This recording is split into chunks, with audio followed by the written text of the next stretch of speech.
like I always tell my students, it's not about how much time you put in a day. Sometimes they ask me, oh, how much should I study per day? And I told them it's not about how much should you study per day, but it's more about, are you ready to make Arabic a lifestyle for 2 years? Like, okay, I will do Arabic as long as I'm not busy. So after I'm done with my responsibilities, work, family and whatever, my first thought is, okay, Arabic, whether it's a podcast, whether it's a book, whether it's my actual program that I'm following, whether it's my homework, whether it's I call a friend that I know that's studying Arabic as well, so we can, play around a little bit, practice our Arabic, make a few mistakes, get corrected. So it's more about making it a lifestyle. Once you make it a lifestyle and you have this mindset, it literally takes no time.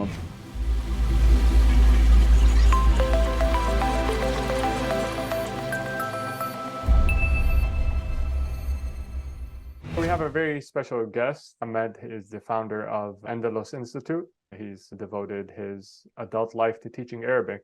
And this is something I'm very passionate about. I think every Muslim should learn Arabic. I think every Muslim globally, if they meet another Muslim, they should be able to communicate. I came to Turkey not too long ago, and one of the barriers of really sort of experiencing the country and experiencing its people is the language barrier. This is not a call for any people to forget their native language, rather a call for every Muslim to add Arabic as an option that they can speak in. So with that, Muhammad, if you'd like to introduce yourself and a bit about your background. My name is Muhammad. I go by Andalusi. It was a nickname given to me by my Arabic teacher, being the fact that there was a lot of Muhammads in the center that we used to learn Arabic. It was just like, oh, Muhammad, oh, you're from Spain. Khalas, Muhammad al-Andalusi, you are the Andalusi. Nice. I was born in Spain, Barcelona, grew up there. And then in between my 14 years old till my 27th, I've lived across 5 different countries. I speak 5 languages fluently as well.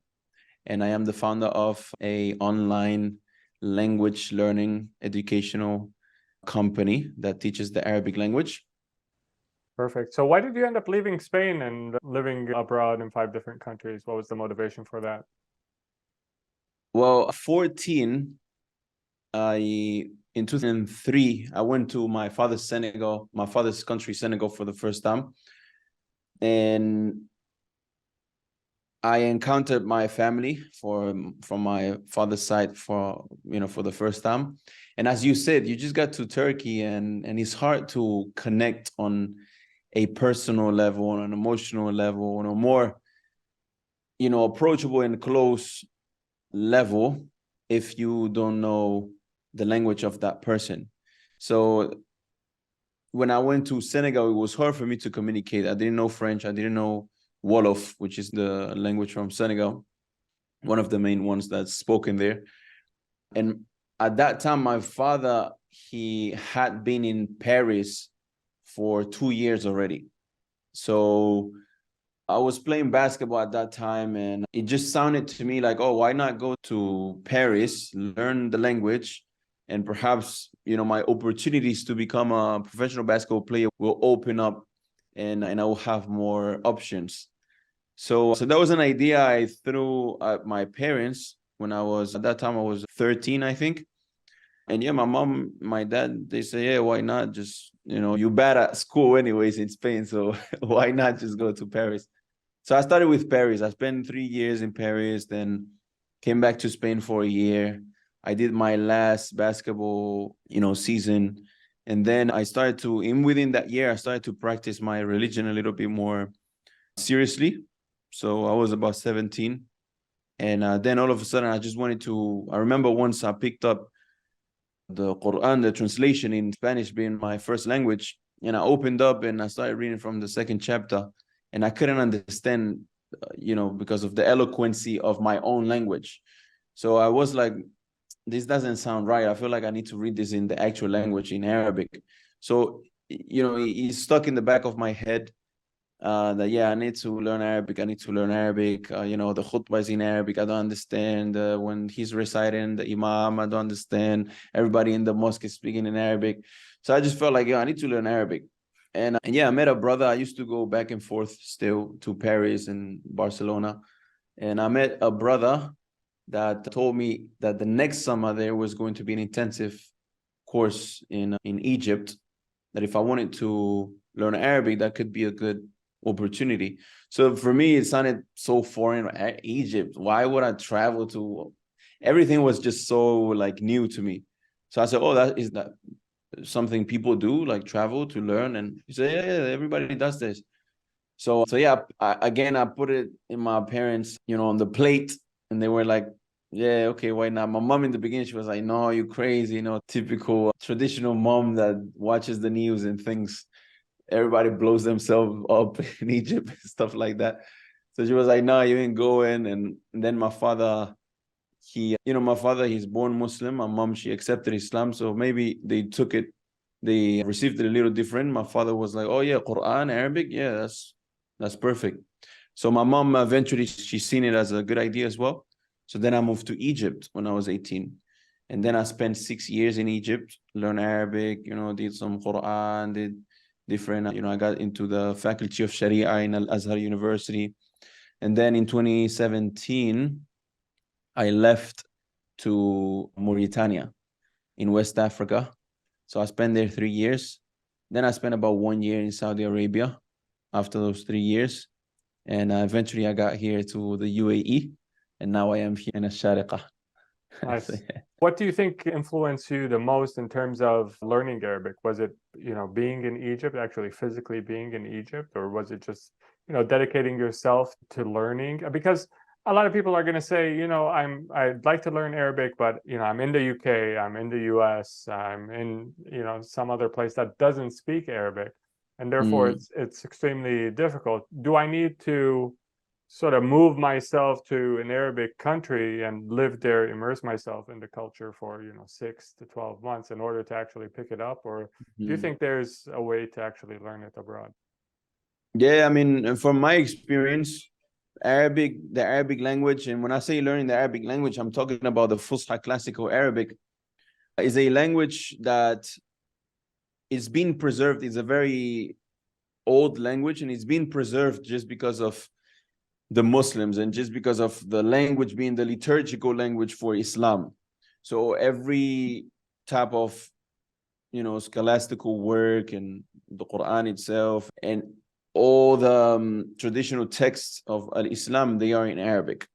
So that's the only moments where you really see Arabic being used in those books, in, the Imam in the mosque speaking on the mimbar on Friday, or, you might see it as well in universities by the professors when teaching, or even on the news or newspaper as well.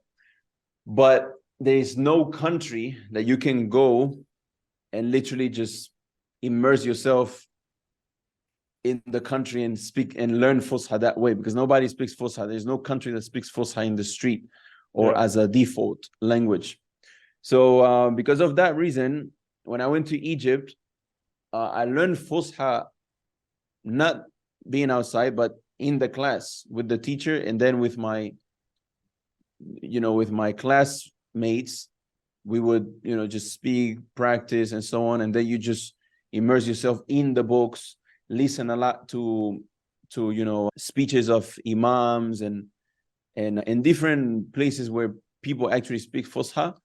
But yeah, it's not something that you can say, oh, I'm going to go to Egypt, I'm going to learn Fusha. It's like, well, you could learn it the same in your own country.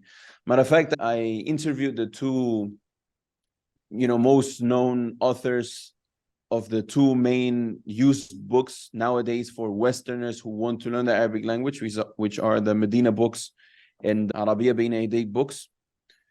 And they both said that, I mean, you don't have to be in an Arab country to learn Fusha, for the same reason that I just mentioned, because nobody speaks Fusha, but it's more about creating that environment, whether it's online, whether it's in a classroom in your own country, whether it's immersing yourself amongst people who are interested in the classical Arabic language like you, but thinking that you're going to go to Egypt, going to, I don't know, Morocco, going to Libya, going to any Arab country, Saudi Arabia, and thinking that you're going to learn Fusha by just immersing yourself in the country and speaking with the people is actually going to be the opposite, because, you know, everybody that speaks Arabic nowadays in these countries it's just dialects and yeah, it's slang.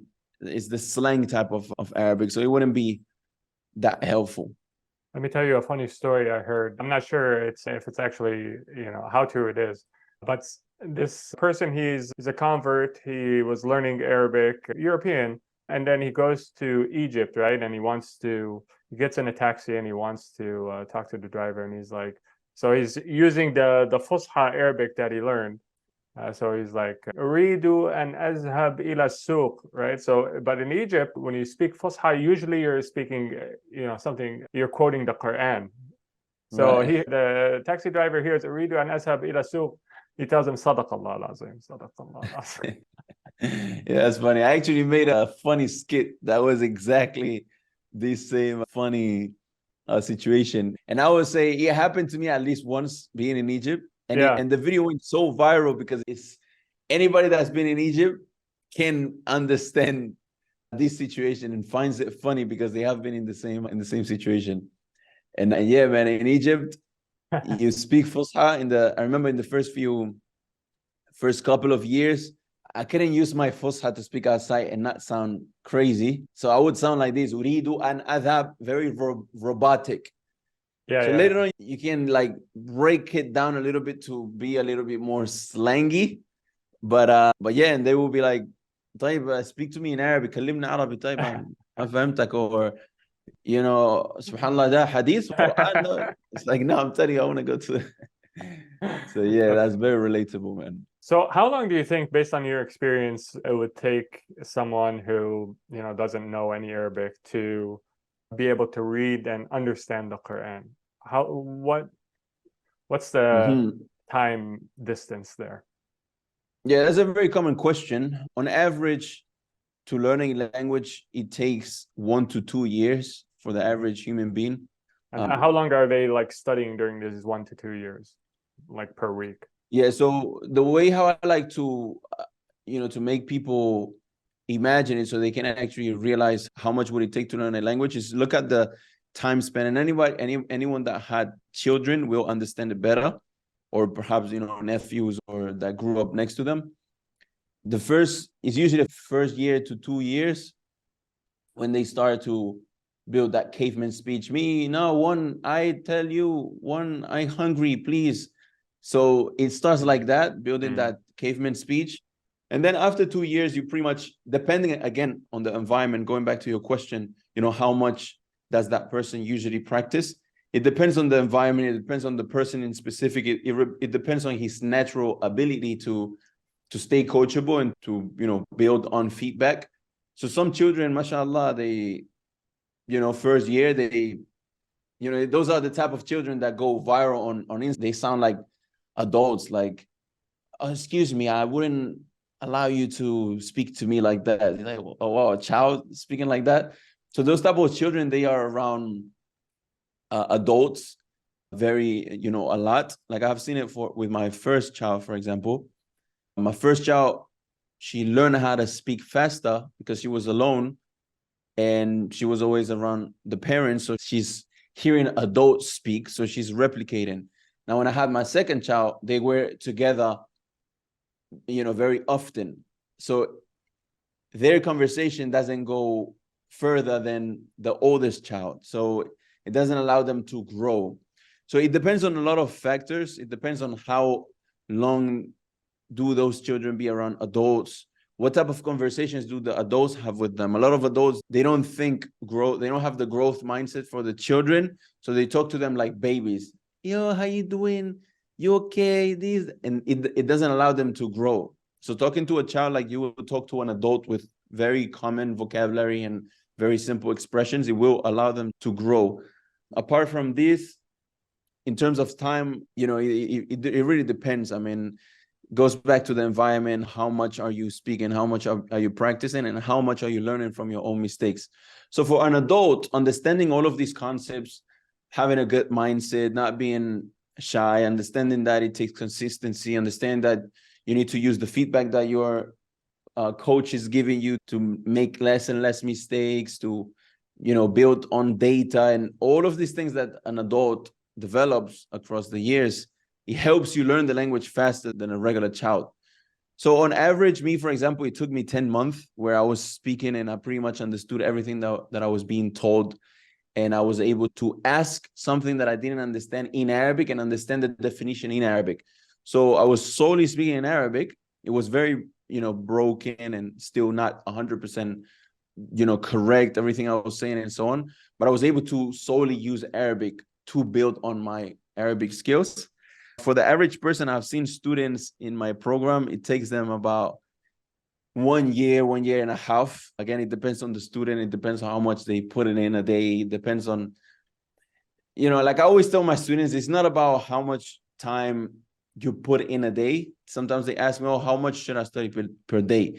And I told them it's not about how much should you study per day, but it's more about, are you ready to make Arabic a lifestyle for 2 years? Like, okay, I will do Arabic as long as I'm not busy. So after I'm done with my responsibilities, work, family and whatever, my first thought is, okay, Arabic, whether it's a podcast, whether it's a book, whether it's my actual program that I'm following, whether it's my homework, whether it's I call a friend that I know that's studying Arabic as well, so we can, play around a little bit, practice our Arabic, make a few mistakes, get corrected. So it's more about making it a lifestyle. Once you make it a lifestyle and you have this mindset, it literally takes no time. About 1 year, you should be able to be at the level that I was talking about, where you solely use Arabic. 1 year and a half, you are very comfortable with the Arabic. Got it. Yeah, Ahmed Didat has have mercy on his soul. He has a saying. I'm not sure if it's his or someone else's, but he says a language is your native language when you dream in that language and when you curse in that language. So once you start doing those two things, it's so, yeah. A year to 2 years, basically average, is what I'm hearing from you.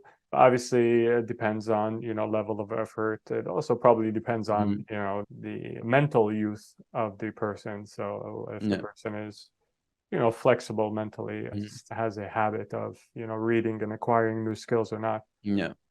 What is your advice for someone who is, wants to learn Arabic? Where does he even start? Where does he or she even start? Yeah, there's a very technical and specific advice, general technical and specific advice. Then there is personalized advice. Sometimes, not everybody has the same situation. And then there is a general advice. And I would say the general advice, which would be the more congruent to our conversation, it would be to empty your cup and find a mentor and stick to his method. Even if you feel like, oh, his method might not be working, or even if you see somebody else using another method that he's getting results with, make sure you don't fall into the shiny object syndrome where, oh, I think that's working better. Oh, sorry, teacher, I will try that method. Then you go to that method, have exactly the same thing, or come back to the old method. Yeah, I tried that method, and next thing you know, you've been doing this for 7, 8 months, 1 year, when if you stuck to that main method, you would have maybe not gone as fast as possible, because that teacher maybe is actually teaching you not in the best method, but at least you will have progressed with his method, and you wouldn't have wasted your time by trying to jump, right and left and right. And you will actually learn if it's actually a bad method, or is actually something you shouldn't be doing. You will learn that you shouldn't be doing it, which is very useful as well for your future experiences. So I would say that's the two main things: to know how to stay coachable, empty your cup, understand that this person knows. What do you mean? But when you say empty your cup, what does that mean? Yeah, staying coachable. A lot of students, they get a teacher, and the teacher tells them, okay, so what we're gonna do is this and this, and they say, oh, me personally, I'd rather do this. It's like, okay, well, I'm the coach. I'm the one that I know, that I've been through the process. That's very important as well. It's not an Arab that will teach you better than a non-Arab that learned Arabic. Actually, the one that learned Arabic will teach you better because he's been through the process. So emptying your cup is basically being able to stay coachable, being able to literally take in everything that the coach is telling you. It's just like a weight loss coach. A lot of people, they go to a weight loss coach and tells them, oh, listen, you're going to stop eating these and these. And then the person says, yeah, but me, eating these, it actually helps me with this thing and that thing. He said, okay, I know what I'm talking about. I'm telling you, if you want to get these results, you need to stop this. Yeah, well, me, I wouldn't do this personally, but it's okay, who's the coach then? Is the student the coach or the coach is the coach? So being able to go to a coach or a teacher, a mentor, and literally listen to everything he's saying and blindly follow his advice, unless it's something that is, of course, like any person with common sense would say, this doesn't make sense. If the person says, oh, just sleep 2 hours in the night and wake up and start memorizing the whole dictionary, is like, okay, well, this sounds a little odd. But if the person is giving you, advice that, sounds like a regular advice, sounds, it makes sense, that's probably how you should learn a language. Just take in everything they telling you, empty your cup, unlearn everything you think that you know, and let this person teach you from the ground up, like you're a baby. Say yes to everything he says. Okay, tomorrow bring me this homework, memorize all of this. Don't say, oh, but don't you think that? Be quiet, just do what the teacher is telling you, and believe and follow through the process. Stick to his method. Take as much knowledge and as much benefit that you can from this teacher.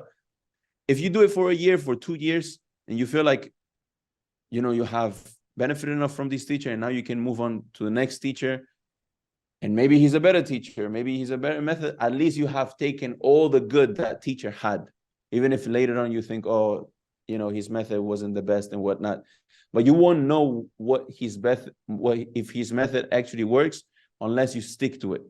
So sticking to it and being consistent, and a quote that I always tell the students, failure cannot cope with consistency. Even if the method is bad, if you are consistent enough, you will actually learn the Arabic language. Even if you are learning with someone that, I don't know, something that will mess up your progress, like, I don't know, his accent maybe is not the best, or he keeps on making, punctuation mistakes or whatever it might be. If you stick to it and you listen to him, you will at one point, benefit to the point where you know enough to know what would be the best for you to do next.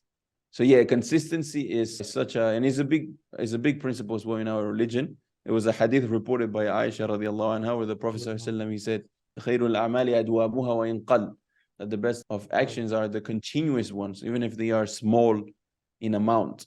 So as long as you keep doing one thing, again, failure cannot cope with consistency. So it's just keep on doing the thing, really. I like that saying. All right, so all right, we're starting out. So let's recap here. Make sure you follow your mentor, teacher, what he's telling you. Try and stay consistent there. You have to be like committed, immersing yourself basically in an Arabic lifestyle for like a year or two. Make it a lifestyle, exactly. Yeah. And what are some mistakes that people make, common things that throw people off and cause them, not to be able to finish the I would say we got them all together in my 4 years of running Andalusi Institute and seeing hundreds of students drop out. I brought all these failures to 12 common things that people do that messes up their progress. So first of all, it's lack of emotional connection with the goal. Lack of emotional connection with the goal, meaning they know, Arabic, I should learn it, but it's not like they don't really want it. I think when you really want something, you can wake up with 3 hours of sleep, be tired, but your enthusiasm to achieve that goal is so much that you don't even need no coffee. It just wanting it so much, it just keeps you up. And that's Sure. what Al-Imam al-Bukhari, rahimahullah, he was asked about a medicine that somebody can take to make his memory stronger. He said, I don't know anything other than nahmat al-rajul, like the men want, or the student, even if he's a female, wanting that thing so much. And nahma is like, you're just so enthusiastic every morning, waking up out of your bed just to go and do this thing, learn Arabic. I wake up every morning, man, I'm just excited for the next thing and the next thing and the next thing. So nahma to rajul, and then he said, وَمُدَاوَمَةُ النَّظَرِ, and ongoing, revision. Keep on looking at the thing, keep on revising, whether it's a hadith, whether it's Arabic words, whether it's vocabulary, whether it's, grammar, rules, whatever. Obviously, that comes later. So that's the two things that Imam Bukhari said. It's very simple. It's just, you just need to want it, really. That's the first thing. Second thing is being reactive and not taking responsibility for his shortcomings. A lot of students, they are reactive. Oh, but the teacher, he always speaks so fast. Oh, but the teacher never allows me to speak. Oh, but the teacher is okay. What are you doing? Why not say, okay, maybe I am not expressing my needs well enough to the teacher for him to be able to, teach me in a way that will benefit me more. When you have this mindset of, okay, what am I doing wrong for this person to do this thing? Sometimes, yeah, it will, fair enough, the person just doesn't get it. But in general, if he's a teacher, he has built enough skills to understand what the student needs. So don't be reactive and look at yourself first. Okay, what am I doing wrong for me to not get this result? And how can I fix it? So being reactive, that's a common mistake as well. The third mistake, I would say, lack of planning. A lot of students don't plan. A lot of students don't write down their goals. A lot of students don't have daily affirmations that keeps them on track on the things that they want to accomplish. A lot of students they just don't break up their plan in little parts to make it more digestible. So the way how we teach our students is, look at the 12th month. What is your main goal at the end of the year? Okay, you want to learn Arabic, right? So let's break this down. For you to learn Arabic, on average, experts in linguistics, they say you need 10,000 lexical items. Okay, now let's break down these 10,000 lexical items. Can you do that in 1 year with your daily routines? Maybe not. Okay, so let's break it in 2 years. So let's do 5,000. Can you do 5,000? Okay, let's break down 5,000 in 12 months. How many vocabulary words would that be in every month? And then how much would that be in every week if we split it in 4 weeks? And then what would you have to do on a daily basis to accomplish that weekly goal that will allow you to accomplish that monthly goal, that will allow you to accomplish that yearly goal? So when you break out the goal and you reverse engineer like this, and you know exactly what you need to do every single day to accomplish that yearly goal, and you actually look at it every day and so on, and you know where you are going. It's just like the analogy of somebody who is thrown in the middle of the desert, and you tell him, yeah, just find a civilization. He's just going to be anxious. He doesn't know where he's going. He needs to deal with the pressure and anxiety of not knowing, being lost. You don't know if you are even walking into the right direction. But the person who is thrown in the desert, even if it looks very daunting and you get a little anxious because you're in an open space, at least you have a map, and at least you know you are on the right direction. So now you just need to deal with the fact that, okay, this is very daunting, but at least I know that if I keep walking, at one point I will reach that civilization. So it's the same thing with the person that has a plan, the student that has a plan to accomplish that goal, and the student that doesn't. So that's 3, lack of planning. 4 is distracted by unnecessary things in life. Again, the scholars of Islam, they call this jam'ul himma, like being able to take all your himma, all your importance for something and put it in one place, which is basically taking all your energy and putting it in one place and not being a jack of all trades, as these common, sayings go. If you focus on one thing, if you really want to accomplish one thing, let's say you want to learn Arabic, you want to memorize Quran, you want to memorize 500 hadith, you want to get your pilot license, you have all of these things you want to accomplish in life. So it's better for you to break down these goals. Okay, this year I'm going to focus on this. This is the year for Arabic. And that's it. I'm not thinking about anything else. Let me write down these things I want to accomplish in life so I don't forget them. But this year, that's all I'm putting my energy on. Now, 1 year, boom, you have accomplished a great deal of progress within that thing. But if you were to focus on those 5 things, not only you will become, your mind is all scattered, you become anxious because you have a lot going on and you can deal with. And that's what Al-Imam Ibn Qudam al-Maqdisi rahimahullah, he said ينبغي لطالب العلم قطع العلائق الشاغلة فإن الفكرة متى توزعت قصرت عن إدراك الحقائق وكانوا السلف يؤثرون العلم على كل شيء. He said that is important for the student to cut all type of distractions in his life, because when you have a lot of distractions and your mind is busy with thinking about a lot of things, it makes it hard for you to grasp truth. So grasping truth, what the Sheikh means here is that something that should be so simple for you to understand is taking you so much because your brain is overloaded with a bunch of information, a lot of thoughts, a lot of things to deal with, and your friend needs help with this, and your other friend with this, and you have to see your friend later on, and it's so many things going on in your life. You need to cut down on those unnecessary things that don't align with your goals, and be cold with saying no to things. Literally learning how to say no. Right. That's number 4. Number 5, can delay gratification. You just want the things fast. Right. It's just not the day that you plant the seed that you get the fruit. Number 6 is comparing his level 1 to another student level 50. Again, it's just, he's so good. Okay, but you just started. But he's like, I think it's not for me because look at him, he's so good. But he's been doing this for 12 months already. Right. But I think I have a problem with me. Like, you just started. Just understand that it's gonna take time. You need to stay consistent. Number 7 is being envious and other heart diseases, wanting to show off, or, just being jealous, envious of other people and so on. These things will eat you alive and not allow you to focus on your own self and building, that personal skill. Number 8 is lack of progress tracking. You don't track your progress. Okay, 2 months ago, I was there, and now I'm here. I'm grateful. That's progress. When you don't track your goal, you get to a point where it's like, man, I'm not progressing. It's like, no, look 3 months back. You was there. You actually progressed.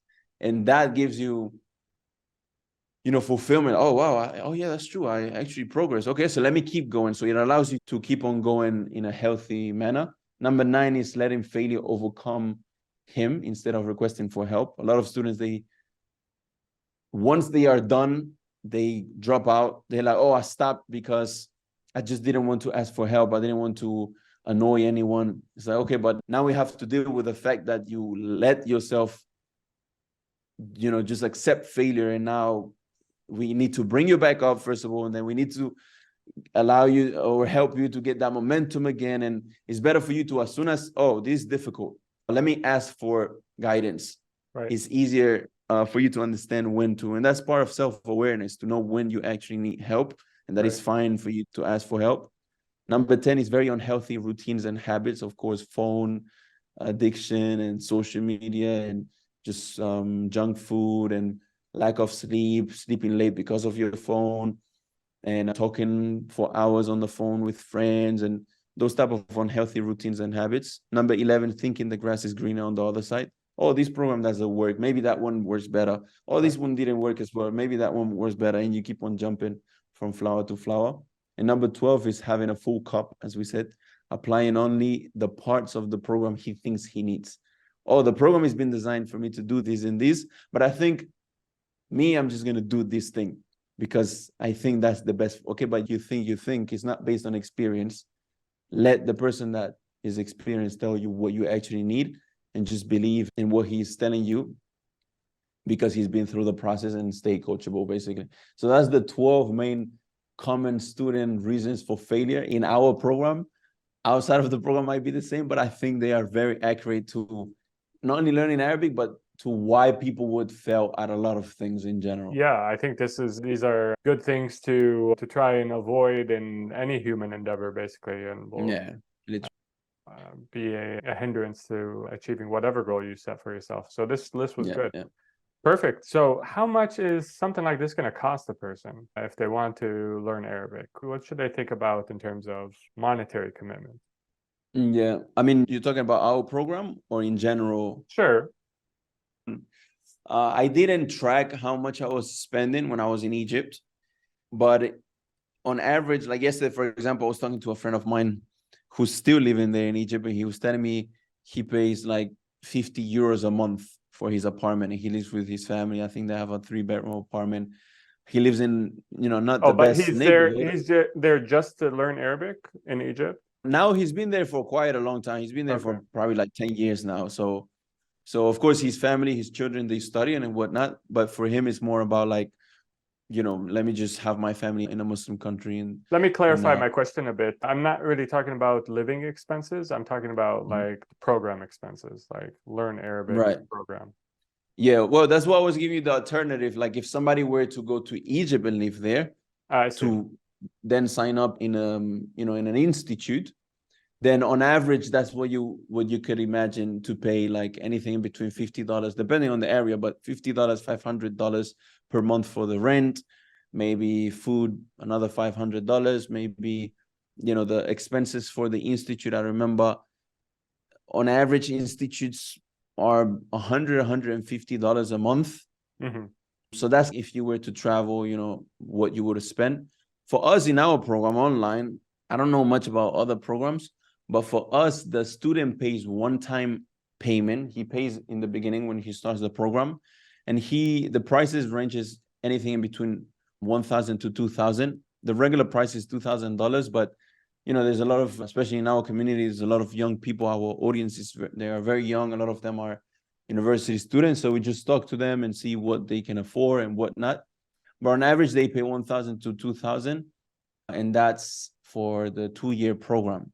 So yeah, they pay once in the beginning before starting, and they don't have to worry about paying again. That's for our program. As for other programs, I'm not sure, but I think on average it ranges in between that, like $100 a month to maybe I've heard 300 a month. It really depends on the So it's program. 1,000 to 2,000 for 2 years of instruction? Yeah, well, in our method right now of payment and so on, you pay once and you pretty much have access for unlimited access. I Because see. we just assume that the person after 3 years, they don't really use the program anymore. Even though there's been students that have been in the program for 4 years and they still come to the weekly conversational sessions. So they pay once and they benefit from it, unlimitedly. Got it. Okay, final question for you. What do you think about the apps like, Duolingo or other sort of language apps as an alternative to I have never program? looked at them. I've heard about Duolingo. I've heard about different apps, but I think when it comes to the Arabic language, there is feedback that's needed. I don't know, again, how the app works, but in general, if the app has, a way they tell you, okay, do this, and then they actually give you feedback. They listen to your pronunciation, they listen to your sentence forming, they test you on your understanding. They, all the different skill sets that need actual talaqqi, that need actual, somebody listening to you and giving you feedback. Sure. If they have that, that's great. So I don't know about those apps, but yeah, in general, a language needs that ongoing feedback given and working on that feedback. Somebody telling you, you don't say it like this, you say it like this, especially for sentence structure, pronunciation, and yeah, and understanding. When somebody's talking to you about something, you're understanding how, in specific context. That's very important. Perfect. Anything else you'd like to add? I think, this whole conversation can be summed up to how simple and easy it is to actually learn Arabic, and the benefits that come right after learning Arabic are just unquantifiable, whether it's religiously, whether it's spiritually, whether it's even like on a social status. somebody that speaks more languages, it will automatically increase your credibility. So there's only benefits that I see with it. And I think that every Muslim, as you said in the beginning, should put time to it. And yet the people are just, one decision away to start. And then you just need to understand what we just spoke about and stay consistent.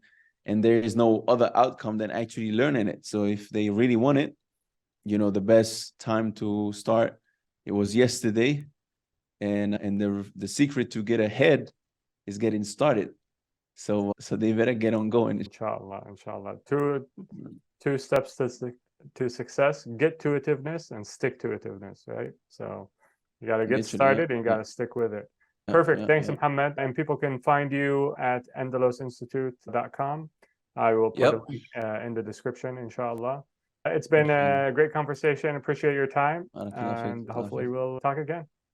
Sure, inshallah. Jazakallah khair, my brother.